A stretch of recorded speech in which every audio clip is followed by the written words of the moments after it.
E o Internacional que anunciou a saída de Magrão, e o presidente Alessandro Barcelos, inclusive dentro da entrevista coletiva, falou sobre diversos pontos, inclusive muito irritado e até falando sobre estelionato eleitoral. E além disso, eu quero te falar sobre o que disse Roger Machado, Sérgio Rocher e Bruno Henrique dentro da zona mista do Internacional após mais um empate do Inter e mais um jogo sem vencer no estádio de Beira-Rio. Só no comando de Roger Machado é o quinto jogo do Inter que o Inter não vence dentro do estádio de Beira-Rio. Eu quero te trazer tudo isso no vídeo de hoje, todos esses bastidores de mais um momento difícil e mais um resultado muito ruim dentro do Internacional. Então, só antes de começar esse vídeo, roda a vinheta.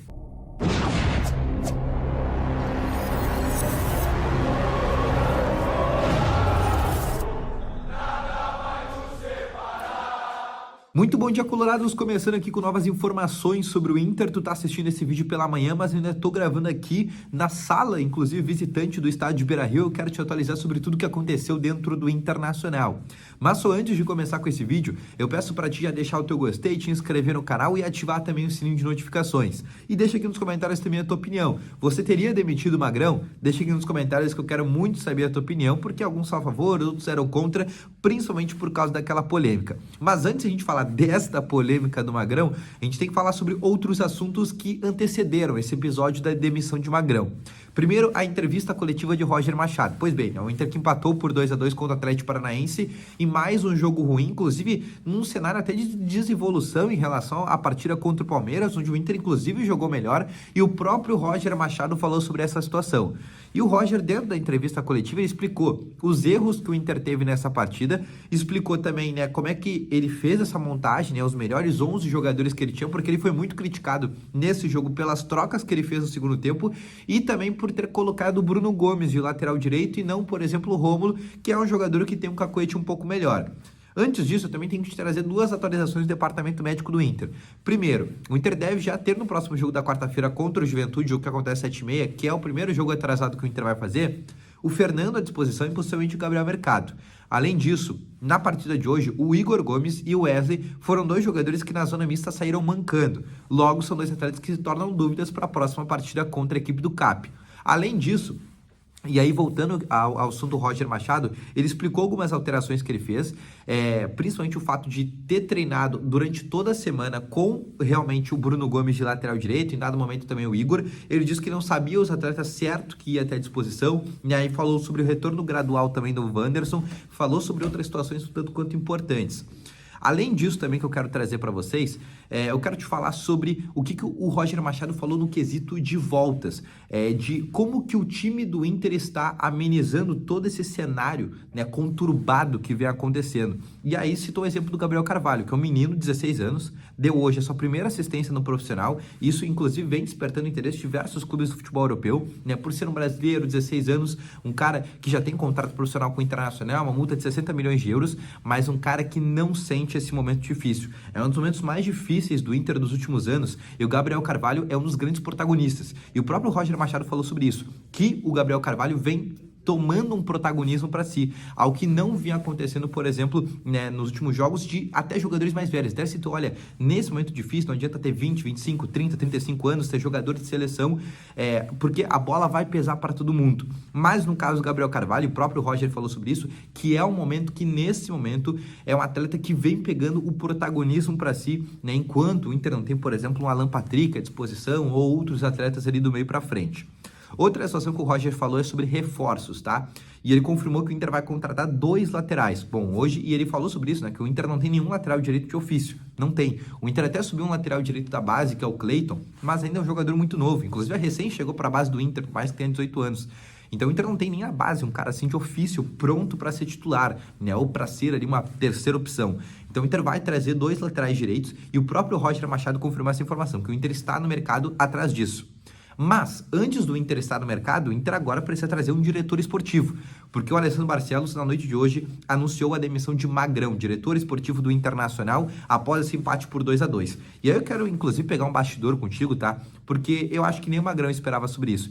Porque assim que acaba o jogo, né, aqui na zona mista tem um elevador que desce da cabina para a zona mista, onde consegue, né, acessar o vestiário. E o Magrão faz sempre, porque o Magrão fica nos camarotes da imprensa, ele desce o elevador e aí vai para a zona mista, da zona mista ele acessa o vestiário. E ele estava muito tranquilo, né? Quando ele estava fazendo todo esse deslocamento, ele estava completamente tranquilo, conversando, falando sobre o gol de empate, né? Muito diferente até do Magrão, que a gente já viu em outras vezes de ser um cara mais enérgico, mais sanguíneo, né? O que poderia, por exemplo, estar sabendo que seria demitido.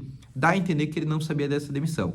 Mas falando sobre o Alessandro Barcelos, ele disse que alguns motivos da demissão do Magrão foram a falta de foco dele, no sentido que na última semana ele percebeu que esse assunto, Luca Drummond, esse assunto de ter o filho dele no Internacional, começou a afetar o Magrão, e isso começou a afetar também os resultados dele no trabalho como diretor esportivo, porque segundo o presidente Alessandro Barcelos, esse assunto já era passado, né, para a direção do Internacional. A direção tinha ampla convicção no Magrão, mas ainda assim foi um assunto que começou a bater na cabeça do Magrão e tirar o foco dele. Esse foi o ponto 1 para a demissão dele. O ponto 2, os resultados. Os resultados do Inter não estão vindo, logo o Inter já demitiu o vice-presidente, demitiu o treinador, óbvio que o próximo seria o Magrão.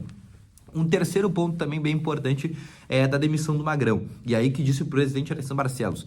O Inter não busca um outro profissional, o Inter já busca, inclusive já tem um nome que seria o de André Mazzucco, que trabalhou no Atlético Paranaense e hoje está livre no mercado, seria um primeiro nome para ser o diretor executivo de futebol. E após a chegada do Bisol, que vai ganhar agora uma força um pouco maior, com a saída do Magrão, também esses cargos redistribuídos, né? Ou seja, o Bisol vai ocupar mais de um lugar, além da vice-presidência, né? Ali toda a parte do departamento de futebol do Inter de profissionais que não aparece também vão ter agora algumas atualizações de funções, como disse o presidente Alessandro Barcelos, mas agora o foco do Inter é trazer realmente um novo diretor esportivo, um novo executivo de futebol, logo um coordenador técnico. E aí o presidente disse que podem ser até 2 nomes. Porque ele diz que é muito difícil achar um nome que tenha todos os perfis, né? Um cara líder de vestiário, um cara que seja bom de negociações. Então, o que ele falou que pode fazer? Trazer 2 pessoas. Um cara para ser o gestor de vestiário, né? Ser um coordenador técnico, e o outro cara para ser o negociador. Isso ele confirmou que pode ser algo que acabe acontecendo.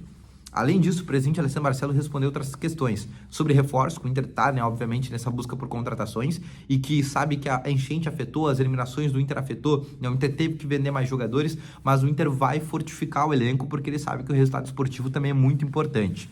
E um ponto muito importante, que até foi discussão dele com o Alexandre Ernst, foi sobre estelionato eleitoral. Ele disse que, todo mundo sabe, o Inter teve muitas mudanças desde que o presidente Alessandro Barcelos assumiu, não é novidade para ninguém.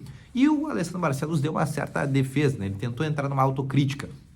Ele diz que faz o meia-culpa sim, mas diz que, por exemplo, no começo da temporada, quando o Inter fez todas as contratações, manteve o Eduardo Cudê, manteve o Magrão, foi sempre muito elogiado, não só pela torcida quanto pela imprensa. Isso até em certo ponto é verdade. As contratações que o Inter fazia, né, sempre assim que chegavam, eram nomes de lotar aeroporto, né, como foi o caso do Casolari, Borré, Robert Renan.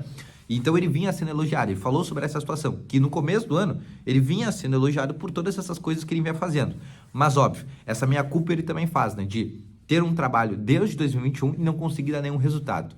Na zona mista, Bruno Henrique e Rocher pararam para falar. Rocher falou que é um momento muito difícil, né? É um momento que o Inter não vem tendo vitórias, porque aqueles erros, ele fala isso desde a eliminação para o Rosário, que o Inter vem tendo erros crassos que vem tirando as vitórias do Inter. E ele diz que é algo que, se não melhorar, o Inter não vai continuar vencendo, né? O Inter não vai voltar a vencer, na verdade. Ele diz também que a questão do vestiário, né, é um momento muito difícil, e aí ele repetiu 3 vezes, é um momento muito, muito, muito difícil, mas ele disse que assusta, sim, estar perto do Z4, mas o Inter precisa acordar. Bruno Henrique falou sobre a dificuldade do Inter não vencer no Beira-Rio. Ele diz que o Inter precisa vencer um quanto antes, né? Que, óbvio, esse momento difícil vai ficar até o momento que o Inter não ganhar o jogo, né? E ele entende que não vencer no estádio Beira-Rio, porque o Inter não vence desde a volta das enchentes, desde a partida contra o Vasco, onde o Inter perde por 2-1, de lá para cá são alguns empates e algumas derrotas, né? 2 derrotas e 3 empates, além, contando a eliminação, né, para o Rosário Central e também para o Juventude. E ele sabe que esse momento, né, esse ambiente está muito complexo, está muito difícil, né, está muito agoniante, e ele entende que o Inter precisa vencer o mais rápido possível. E é isso que ele coloca na cabeça já pro jogo de quarta-feira contra o Juventude, tá bom? Então, esse foi o vídeo, espero que tenham gostado. Volto logo mais com as informações. Valeu, falou e fui!